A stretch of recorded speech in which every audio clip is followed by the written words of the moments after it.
Do you understand English? But when someone suddenly asks you a question, do you go blank and you start saying whose, or you directly go and say I don't know, or you literally translate from your mother tongue and then you start speaking? Well, if you're thinking that your English is not good, please don't worry. Your English is good, but the way you are thinking or the way you have to think needs to change. The problem may be very simple, but you don't have a method for answering. And that's what exactly I'm going to teach you today is how to think when someone asks you a question. I'm going to show you simple methods to do that. So you have to practice with me.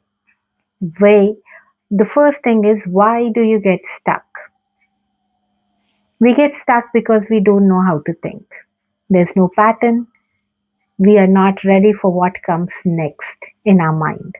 That is the problem.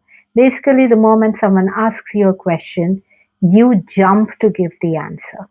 You don't take that 1 minute or 1 second of pause to think it over and then give the answer.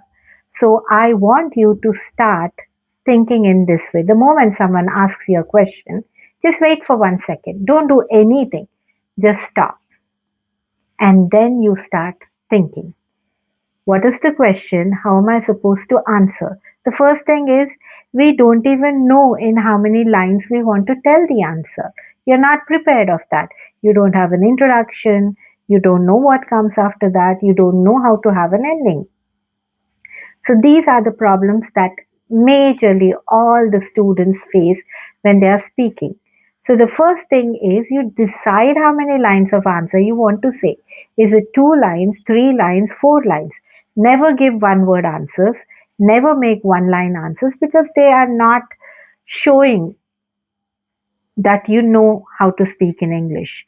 So those two you need to avoid. Don't give a one word answer or a one line answer. At least make 2 lines or three. It helps you to have a conversation with the friend person. That is what you are supposed to do. The first step is to pause. The second step is to at least think how many lines answer I want to say. These are the two things that you will have to think. And then what you are supposed to do is, how am I going to answer? What is it that they are asking? How am I supposed to answer that question? Should I give an example for it? Should I give a reason for it? Or should I explain the whole thing? What is it that they are asking? According to that, your answer comes into picture. Now, when you start thinking, you'll have to frame your answers. Like, how was your day? Instantly, people say, good, nice. No, you'll have to give an example or a reason, something to support your answer. Well, I had a hectic day. Today, my day was filled with so many tasks that I did not have breathing space. I was continuously working on one after the other tasks. See the difference? When you start giving simple reasons, your answers will become really good. This is what you're supposed to do. When someone asks you a question, you just have to think, how can I support my answer? What will my, what is it that makes my answer understandable to the friend person? That is what you have to start thinking. Will an example do the justice? Will a reason do the justice? That is what you have to do. If these three things you start doing for every question, you will never get stuck. And some people come up and say that I don't know the right words. What are right words to give an answer? What is it that you're thinking that, that word will do the job? If you know a simple word, a replacement word for that, use it in the beginning. When you start speaking, the upgradation happens. But if you wait and stop for a right word to come into your answer, that answer never comes out. Don't do that mistake. You'll have to pick whatever is the simplest word that is in your mind. At that moment, use it.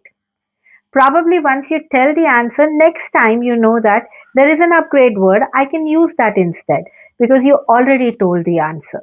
This is the next common mistake that people do is they don't follow, they're looking for better, richer words. Go with simpler words in the beginning stage. That will help you. That will make your life much better. Your answers will at least come out. That is what you're supposed to do. So, vocabulary could be one reason why you don't know or why you get stuck when you're giving an answer. The next most important thing is which tense should I use? They get confused in this one. What tense? What is it? How am I supposed to answer? Simple.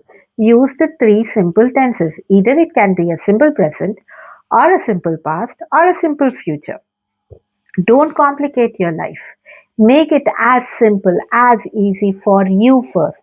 Don't think about the listener right now. Your idea of thinking should be how clearly can I get my message to my listener? That is your job. Can you do that well? Then that is your job done. So I want you to think simple tenses and make your answer in the most simpler way. Use simple words, simple tenses, simple structures. That makes your life easy. First, you start getting into the habit of using this. Then your answers will come. Then your mind will work for you. First, teach your mind how it needs to think. Once it is done, then you see the magic. So follow these steps whenever someone asks you a question. Pause for 1 second. There's no hurry. Then you think, which answer am I supposed to give? What kind of words, simple words that I have for this answer already? And what is the sentence structure that I'm going to use? These are the things that you start working on. And then you frame your answer. If you have more queries on this, how to do it, what to do it, please let me know in the comments and I will definitely explain it to you. This is the simplest method.